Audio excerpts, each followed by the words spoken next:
ዛሬ የምናየው ንዴት ነው። ንዴትን እንዴት ነው እስከ ወዲያኛው ድረስ የምናስወግደው? ምክንያቱም ህይወታችን በብዙ ነገር የተሞላ ነው። ያንን የተሞላ ነገር ደግሞ እኛ እንዴት አድርገን ባላንስ እንደምናደርግና በዛ ውስጥ እንዴት እንደምንኖር ስኪሉ ከሌለን ወይም ደግሞ ኖሃው ከሌለን ሁልጊዜም በሚፈጠሩ ሁኔታዎች ውስጥ እንጠፋለን ወይም ደግሞ ሪአክት እናደርጋለን። ኬሚስትሪ ውስጥ እንገባና እንመላለሳለን። ያ ኬሚስትሪ ደግሞ ይዞን ይጠፋል ማለት ነው። ንዴት በጣም ብዙ ጉዳቶች አሉት። ያንን ሌሎች ሰዎች ሊነግሯችሁ ይችላሉ። ግን እኔ ከንዴት እንዴት ልትወጡ እንደምትችሉ፣ ንዴትን እንዴት ልታቆሙና ልትከላከሉ እንደምትችሉ ላስረዳችሁ። አብራችሁን ቆዩ። በመጀመሪያ ደረጃ መከተል ያለብን ነገር ቢኖር አእምሯችንን ፓተርን ሪኮግኒሽን ነው። ፓተርን ሪኮግኒሽን ኢን ላይፍ ዲተርሚናንት ነገር ነው የሚባለው። ለምንድን ነው? የአንድን ነገር ዱካው ከየት መጥቶ ወዴት እንደሚሄድና የቱ ጋር እንደሚወድቅ ከተረዳችሁት ፓተርኑን ተረድታችሁታል ማለት ነው። ያ ማለት ሂስቶሪካል ኤቪደንስ አላችሁ ማለት ነው። ታንጂብል የሆነ ልትረዱት የምትችሉትና ልትይዙ የምትችሉት ልትከላከሉበት የምትችሉበት ሜተድ አላችሁ ማለት ነው። ፓተርን ሪኮግኒሽን ማለት ያ ነው። ስለዚህ አንድም ፓተርን ሪኮግናይዝ ለማድረግ ወይም ደግሞ ለመረዳት በመጀመሪያ ደረጃ ኮግኒቲቭ ቢሄቨራል ቴራፒ የሚባል ሳይንስ አለ፣ ወይም ደግሞ የሳይኮሎጂ ብራንች አለ። ኮግኒቲቭ ቢሄቨራል ቴራፒ ምን ይለናል? ኮግኒቲቭሊ ወይም ደግሞ እዚህ በምናውቀው በምንረዳውና ውሳኔ በምንሰጥበት የአእምሯችን ክፍል ነገራቶች እንዲታወቁና ኤቪደንትሊ ኢሜጅ እንዲሰጣቸው ማድረግ መቻል ነው። ያንን ማድረግ የምንችለው እንዴት ነው? አንድ በጣም ሪስፔክት የማደርገው አብርሃም ቶዌርስኪ የሚባል ራባይ እና ዶክተር አለ። ራባይ ማለት የአይሁድ እምነት መምህር ነው። ይሄ ሰውዬ በጣም በእድሜያቸው ሽማግሌ ሲሆኑ ብትሰሟቸው ራሱ ሪከመንድ አደርጋለሁ። ገብታችሁ ዩቲዩብ ላይ እንዲሁም ደግሞ ቲክታክ ላይ ይኑር አይኑር እርግጠኛ አይደለሁም፣ በህይወት እንዳሉ እርግጠኛ አይደለሁም። እና አብርሃም ቶዌርስኪ አንድ ሜተድ አስተዋውቋል። በስነ ልቦና ውስጥ የሳይኮሎጂ ፕሮፌሰር ናቸው እና አንገር ጆርናሊንግ ይባላል። ከዚህ በፊት እናንተ የምታውቁት ስለ ጆርናሊንግ ነው። ስለ ፍቅር ህይወታችሁ እንዲሁም ደግሞ ስለበላችሁ፣ ስለጠጣችሁ፣ ስለተደሰታችሁበት ነገር ህይወታችሁ ላይ ሀፕን ስላደርገው ኤኒ ሴናሪዮ ጆርናሊንግ ትጽፋላችሁ። ግን ደግሞ ስለ አንገር ጆርናሊንግ ሰምታችሁ አታውቁ። አንገር ጆርናሊንግ ማለት ንዴታችሁን መጻፍ ማለት ነው። ትናደዳላችሁ፣ ሰዎች ስለሆናችሁ። ሁኔታዎች ያናድዱናል፣ ሰዎች ያናድዱናል። ኢቭን የሚወጣው ፀሐይ፣ የሚዘንበው ዝናብ፣ ቤታችን ውስጥ መታ እንዲህ ሰላማችንን የምትነሳን ቢንቢ ታናድድናለች። አንዳንድ ሰዎች በዛ ተናደው ብዙ ነገር ብለው ሊሆን ይችላል። እና ይሄንን ነገር ምን ማድረግ አለብን ማለት ነው? ኢንቱ ኤቪደንት ወደሆነው ወደ ኮንሽስ ሪያሊቲ ማምጣት መቻል አለብን። ንቁ ወደሆነው የአእምሮ ክፍል ስናመጣው ያንን ነገር ልንወጣው ልንከላከለው የምንችልበትን ኤቪደንስ እንይዛለን ማለት ነው። ዛት ሚን ፓተርናችንን ሪኮግናይዝ ያደረግን እንመጣለን። ዛሬ የተናደድኩት በምንድን ነው? ቀን ጽፋችሁ፣ ጊዜ ጽፋችሁ፣ ማስታወሻ አዘጋጅታችሁ የአእምሯችሁን ፓተርን መረዳት ነው። ይህንን ፎር ላይፍ ታይም የምታደርጉት ነገር አይደለም። ባይ ዘ ወይ ዋንስ አፖን ታይም አእምሯችሁ ፓተርኖቻችሁን በሙሉ ሪኮግናይዝ ሲያደርግ ማንም ሰው ማያናደዳችሁ ትሆናላችሁ ማለት ነው። ዝም ብሎ ራንደምሊ የትኛውም ነገር ማያበሳጫችሁ ሰው ትሆናላችሁ። ስለዚህ ፓተርናችሁን እያንዳንዱ እየጻፋችሁ ትሄዳላችሁ። በዚህ ሰዓት እንደዚህ ሀፕን አድርጎ ነበር፣ ሀፕን ላደረገው ነገር እንደዚህ አይነት ግብረ መልስ ሰጥቼ ነበር፣ ከኤኬሌ ጋር ክፉ ነገር ተነጋገርኩኝ፣ ለኤኬሌ በዚህ በኩል እንደዚህ ብዬ ተሳደብኩኝ፣ እንደዚህ ብዬ ተናገርኩኝ። ያ ማለት አንኮንሽስ የሆነውን ማንነታችሁን አዌር እያደረጋችሁት ወይም ደግሞ እየተቀበላችሁት ነው። ሂድን የሆነውን የተደበቀውን ስትናደዱ የሚገነፍለውን ማንነታችሁን ሪኮግናይዝ ያደርግ። እኔ ነኝ፣ ይሄ ማለት እኔ ነኝ፣ ይሄ ቆሻሻ ከእኔ ነው የወጣው፣ ይሄ የማይጠቅም ነገር ከኔ አእምሮ ነው የፈለቀው እያላችሁ ነው ማለት ነው። ስለዚህ ያንን ሪኮግናይዝ ስታደርጉት አእምሯችሁ ድክመታችሁን የተቀበለ ይመጣል። በዚህ ሰዓት ኢጎ ዲሞሊሽ ያደርጋል ማለት ነው። ኢጎ ዲሞሊሽ ያደረገ ማለት በኢጎ ዲሞሊሽን ውስጥ እናንተ ማንነታችሁን እየተረዳችሁ አዌር የሆናችሁ አዌርነሳችሁ ወይም ደግሞ ንቃተ ህሊናችሁ እየሰፋ ይመጣል ማለት ነው። ንቃተ ህሊና ከመጣ ደግሞ ሁልጊዜ ምን አለ ማለት ነው? ለዛ ነገር ኮንሽየስ የሆነ ምላሽ የምትሰጡበትን መንገድ ትይዛላችሁ ማለት ነው። አንገር ጆርናሊንግ የሚረዳችሁ ያ ነው። ሌላው አንኮንሽየስ የሆነውን ባህሪዎቻችሁን እያወቃችሁ ትመጣላችሁ። አንኮንሽየስ የሆነውን ዲፕ ዳውን የተደበቀውን ፊሊንጋችሁን እያወቃችሁ ትመጣላችሁ። ላወቃችሁት ፊሊንግ ደግሞ ሁልጊዜ ምን ማድረግ አይጠበቅባችሁም፣ ምላሽ ለመስጠት በቃ እሱን ለማሽሞንሞን ያንን ነገር ለእሱ ለማሽቀበጥ እንደዚህ ሆኜ ሪኮግናይዝ አልተደረግኩም፣ እንደዚህ ስለሆንኩኝ ነው ኤከሌ የሰደበኝ፣ እንደዚህ ስለሆንኩኝ ነው በዚህ ሁኔታ ትሪት ያደረጉኝ የሚለውን የሆነ እኔነታዊ ስሜታችሁን በሙሉ እየቀረፋችሁ ትመጣላችሁ ማለት ነው።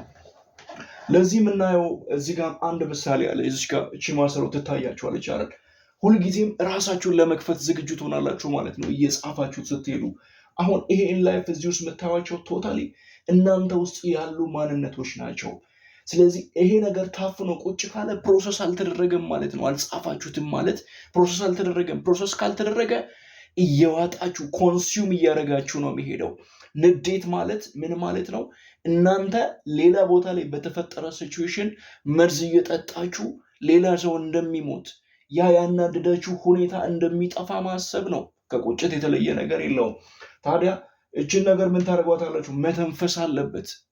ይሄ ነገር ሲተነፍስ ምን ያደርጋል ማለት ነው? ከዚህ ውስጥ እነዚህ በሙሉ ቶታል ጋርቤጆች ይወጣሉ፣ ወደ ላይኛው ወደዚህ ዓለም ይሄዳሉ፣ ስካተር ያደርጋሉ። ምክንያቱም ይሄ ዲፕ ሰብኮንሽየስ የነበረው ወደ ኮንሽየስ ሪያሊቲ ሲቀየር ወይም ደግሞ ሲወጣ አእምሯችሁ ቮይድ እየሆነ ይመጣል ማለት ነው። እዚህ ውስጥ እየጸዳ ይመጣል። ቀስ በቀስ እዚህ ውስጥ ቮይድ እየሆነ ይመጣል፣ እየጸዳ ይመጣል። ይሄ እየጸዳ ሲመጣ የእናንተ አእምሮ ስዌል ማድረጉን ያቆማል ማለት ነው። ስለዚህ ቶታሊ ዋንስ አፖን ኤ ታይም በእንደዚህ አይነት ሞመንቶች ስዌል ማድረጉን ያቆምና እናንተ ነፃ ትሆናላችሁ ማለት ነው። ከዛ በኋላ ከውጭ ለሚመጡ ነገሮች እዚህ ጋር ክዳን ማበጀት። ምክንያቱም እነዛ ነገሮች ውስጣችሁ ከገቡ ድጋሚ ሌላ ማንነት ሊፈጥሩባችሁ ነው። ያ እንዳይሆን ይህንን ፕሪንስፕል ተከተሉ። ይህንን ከተጠቀማችሁ አእምሯችሁን ታጸዳላችሁ፣ ስሜታችሁ ንጹህ ይሆናል፣ ሰብኮንሽየሳችሁን ተረድታችሁ የተሻለ ነገር ለማድረግ ትነሳሳላችሁ ማለት ነው። ሁለተኛው ዲታችመንት ነው። በዲታችመንት ፕሪንስፕል ውስጥ ያለው ነገር ምንድን ነው? ከአንድ ነገር ጋር ተጣበቅኩኝ ማለት ወይም ደግሞ ይዤ አልለቅም አልኩኝ ማለት ፔኑ የሚቀረው እኔ ጋር ነው፣ ህመሙ የሚቀረው እኔ ጋር ነው። ተናድጃለሁ፣ ተበሳጭቻለሁ፣ ነገራቶቹ ምናምን ተወሳስበው እኔ ውስጥ እኔ አእምሮ ውስጥ ቀርተዋል። ስለዚህ ከዛ ጋር እንዲህ ብሎኝ እንደዚህ እናዶኝ እንደዚህ አድርጎኝ ምናምን እያልኩኝ ያንን በሙሉ ሳስበው በዛ ነገር ሪያክት ሳደርግ በዛ ፔንፉል የምሆነው እኔ ነኝ። ሞር በተናደድኩ ቁጥር ደግሞ ሊያናድደኝ የሚችሉ ቴንደንሲዎችን ወደ እኔ እጠራቸዋለሁ። ለመናደድ በጣም ቅርብ እሆናለሁ ማለት ነው። ቁጠኛ ሰዎች ብዙ ጊዜ ቁጠኛ ናቸው። የምትቆጡበት እኮ ቦታ አለ፣ ሁኔታዎች አሉ ለመቆጣት። ነገራቶችን ለማስተካከል ሼፕ ለማድረግ መቆጣት ግድ ነው። ካልተቆጣችሁ ነገራቶች የማይስተካከሉባቸው ሴናሪዎች ስላሉ ማለት ነው። ግን ደግሞ ቁጣውን የእኔ ነው ብሎ ወስዶ እዛ ውስጥ መስመጥ ከምን ጋር እያያዛል ማለት ነው? ያ ነገር እንዲቆጣጠረኝ እፈቅዳለሁ ማለት ነው። ዚስ ሚን ያ ነገር ፈቅዶ እኔ አእምሮ ውስጥ ገብቶ ምንም ኪራይ ሳይከፍል እንዲኖር እፈቅድለታለሁ፣ እንዲቆጣጠረኝ እንዲመራኝ እፈቅድለታለሁ። ዲታችመንት ማለት መልቀቅ ነው። ሪፍሬም ታደርጉታላችሁ። በቃ ይሄን ነገር በዚህ መልኩ ተረድቼዋለሁ፣ ስለዚህ ሌላ ሞዴል ብሰራለት ትርጉሙን ብቀይረው ይሄ ነገር ከኔ ጋር እንደማያያዝና ስሜቱ ከኔ ጋር እንደማይጣጣም እነሱ ያሉትና ሌሎች ሰዎች እኔን የመዘኑበት ሚዛን የወረደ መሆኑን ብረዳ ነገራቶች ይቀየራሉ ማለት ነው። ስለዚህ ሪፍሬም አደርገውና እተወዋለሁ። ክርስቶስ በአህያ ተጭኖ መጣ አሉ። አህያን አከበረ አይደለም እንዴ? ግን ደግሞ የነገስታት ንጉስ ሲሆን በአህያ ተጭኖ መጣ። ለምንድን ነው? ምን የሚመሳስሉ በሰማይ ላይ የሚበሩ ስንት አክናፍ ያላቸው ሱራፌልና ኪሩቤል እያሉ ክርስቶስ በአህያ ውርንጫ ላይ ተጭኖ የመጣው ትንቢት ለመፈጸም ነው። ስለዚህ ትልቅ ነገር የሆነ ቦታ ላይ ትንሽ ይሆናል፣ ትንሽ ነገር ደግሞ ትልቅ ቫሉ እንዳለው የሆነ ቦታ ይታያል ማለት ነው። ስለዚህ መሰደባችሁ፣ እዛ ቦታ ላይ የሚፈጠረው ነገር ሴናሪዮ የኔ ነው ብላችሁ ስትወስዱት የእናንተ ሆኖ ይቀርና አእምሯችሁን ይበክለዋል፣ ማንነታችሁን ይበክለዋል። ያ እንዳይሆን መፍቀድ ያለባችሁና ያንን ኦፕኒንግ መፍጠር ያለባችሁ እናንተ ናችሁ። ያ ማለት መላቀቅ ነው። እቺ የምታዩት ዝንጀሮ በሂንዱይዝም እምነትና በቡዲዝም እምነት ይሄ እንደ አንድ ፕሪንሲፕል ይታያል። ዲታችመንት ጀስት እምነቱን ሰፖርት ያደረኩኝ አይደለም፣ ጀስት አንዱን ቴክኒክ መጠቀም ስላለብን እየወሰድኩት ነው እንጂ። ስለዚህ እቺ ጦጣ ብዙ ጊዜ የሂንዱ መነኩሴዎች ወይም ደግሞ የሂንዱ ገበሬዎች ለውዝ ያመርታሉ። ለውዝ ሲያመርቱ ጦጣዎች ተሰብስበው ይመጡና ለውዙን ይበሉባቸዋል፣ ምናምን ለውዙን ያጠፉባቸዋል። ዋንስ አፖን ታይም አንድ ገበሬ አንድ ሀሳብ አመጣ። ምን አደረገ? ለውዝ የሚወዱ ከሆነ ለውዝ በሆነ እቃ እያደረግን ጠባብ በሆነ እቃ እያደረግን እዛ ውስጥ እንሙላውና የለውዙን እቃ ቀብረ ነው እንተወው አሉ። ከዛ በኋላ ጀስት ዚስ ኢዝ ትራፕ። እነሱ አላወቁም። ጦጣዎቹ መጥተው ከመሄዳቸው በፊት ሲያዩ መንገድ ላይ ማሰሮች አሉ። እነዛ ማሰሮች ውስጥ ደግሞ አፋቸው እጃቸው ሲገባ ባዶ ስለሆነ ጠባብ ነው፣ እንዲያስገባ ተደርጎ ነው የተሰራው። ከዛ በኋላ ያስገቡና ከለውዙ ዘግነው ለመብላት ይዘው ሲወጡ እጃቸው እዛ ትራፕ ውስጥ ተነክሶ ይቀራል ማለት ነው። ጦጣ አእምሮ ውስጥ የምታስበው ይህንን ነገር መልቀቅ አለብኝ ብላ አይደለም የምታስበው። በቃ ተይዣለሁ፣ ታስሬያለሁ፣ እዚህ ውስጥ ተጨቁኛለሁ፣ ስለዚህ መውጣት አልችልም ብላ ምን ማለት ትጀምራለች? መጮህ ትጀምራለች ማለት ነው። ስትጮህ ገበሬ ያኔ ይሰማና እየሮጠ ይመጣል። ከዛ በኋላ ያችን ጦጣ ይመታና ይጥላታል ማለት ነው። ስለዚህ ንዴቱ ስትይዙት፣ ስትጣበቁት፣ የእኔ ነው ብላችሁ ስትይዙት የያዛችሁት እናንተ ናችሁ። አእምሯችሁ ውስጥ ቦታ የሰጣችሁት፣ እንዲሰለጥንባችሁ ያደረጋችሁት፣ ማንነታችሁን እንዲቆጣጠር ያደረጋችሁት እራሳችሁ ናችሁ በራሳችሁ ፈቃድ። ስለዚህ ዲታችመንት ማለት ሌቲንግ ጎ፣ እንዲሄድ ማድረግ ነው፣ መልቀቅ ነው። በዚህ ነገር መድማት የለብኝም፣ በዚህ ነገር መሰቃየት የለብኝም፣ በዚህ ነገር እየተጸጸትኩኝ የራሴን መጉዳት የለብኝም። ምክንያቱም የንዴት ፋይናል ኮንሲኩዌንሱ ጸጸት ስለሆነ። ከዚህ በኋላ በሚቀጥሉ ቪዲዮዎች ስለ ጸጸት በደንብ እናያለን። ታዲያ ስትለቁት ዩ ቢካም ፍሪ ትሆናላችሁ። ነፃ ስትሆኑ የምትናደዱበት ሲቹዌሽን የለም፣ ሰውየው የለም፣ ሁኔታው የለም። ስለዚህ አይ ዊል ቢ ፍሪ። በማን ነው ፍሪ የሆንኩት ካልኩኝ እኔ ራሴ በመልቀቄ ነው። ለቀኩት ያንን ነገር፣ በቃ ከዚህ ነገር ጋር አልጣበቅም አይሆንም ብዬ ስለቀው ነፃ ሆናለሁ። መጥቶ የሚያጠቃኝ ነገር የለም። ግን እዛ ላይ ተጣብቄ ጥብቅ ብዬ ስቀር አስቡት፣ ስንተኛ ፎቅ ላይ ሆናችሁ 10 ኪሎ ግራም ባልዲ ውሃ ከላይ በገመድ ተጠልጥሎ ብትጎቱቱትና ያንን ይዛችሁ ቆዩ ብትባሉ ለምን ያህል ጊዜ ትቆያላችሁ? ዛት ኢዝ አ ኩዌስችን ፎር ዩ። ስለዚህ ያንን ነገር ተጣብቃችሁበት ይዛችሁት ምናምን ስትቆዩ ያ ነገር የእናንተ የሆነና ሁልጊዜም አይደንቲቲያችሁ ቁጣ፣ ግንፍልተኝነት ምናምን ይሆናል ማለት ነው። በዛ ውስጥ ትጠፋላችሁ ማለት ነው። ስለዚህ እንደዛ እንዳይሆን ዩ ሃቭ ቱ ዲታች ፍሮም ኢት። ቤተሰብ ውስጥ፣ ትዳር ውስጥ፣ ከልጆች ጋር፣ ከጓደኛ ጋር፣ ስራ ቦታ ላይ ይፈጠራል ሲቹዌሽን፣ ሴናሪዮ። ግን ደግሞ ሴናሪዎቹን በሙሉ ፐርሰናላይዝ አድርጎ አእምሮ ውስጥ ማስቀመጥ በጣም ትልቅ ጋርቤጅ ውስጥ ተቀምጦ እንደ መግማማት ነው።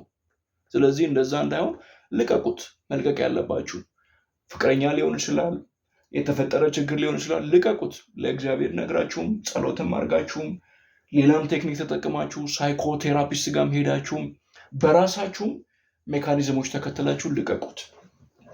ሶስተኛው የሶቅራጥስ ወንፊት ነው። የሶቅራጥስ ወንፊት በፍልስፍናው ዓለም በደንብ ይታወቃል። ለእኔ ይጠቅመኛል ወይ?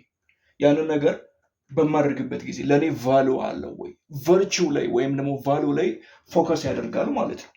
ሁለተኛው ደግሞ ምን ላይ ፎከስ ያደርጋል? ሜታኮግኒሽን። ሜታኮግኒሽን ባይ ዘ ወይ በኒውሮን ሳይንስ እና በሳይኮሎጂ ራሱን የቻለ ሪሰንትሊ እየመጣ ያለ ሳይንስ ነው እና በሜታኮግኒሽን ምንድን ነው እኔ ስለ ሀሳቤ ማስበው፣ ስለ ንዴቴ ማስበው፣ ስለ ግብረ መልሴ ማስበው ነው። ስለዚህ አንተ እንደዚህ ሆንክ፣ በዚህ የገባ በዚህ ወጣ ስትባል ያንን ነገር የኔ ነው ብለህ ስትወስደው ስለ ሀሳቡና ስለ ድርጊቱ ምንም ምላሽ አልሰጠህም፣ ወይም ደግሞ ሪፍሌክት አላደረግክም ማለት ነው። ሪፍሌክሽን። ስለዚህ ሪፍሌክት ካላደረግኩኝ ምን ሆኛለሁ ማለት ነው?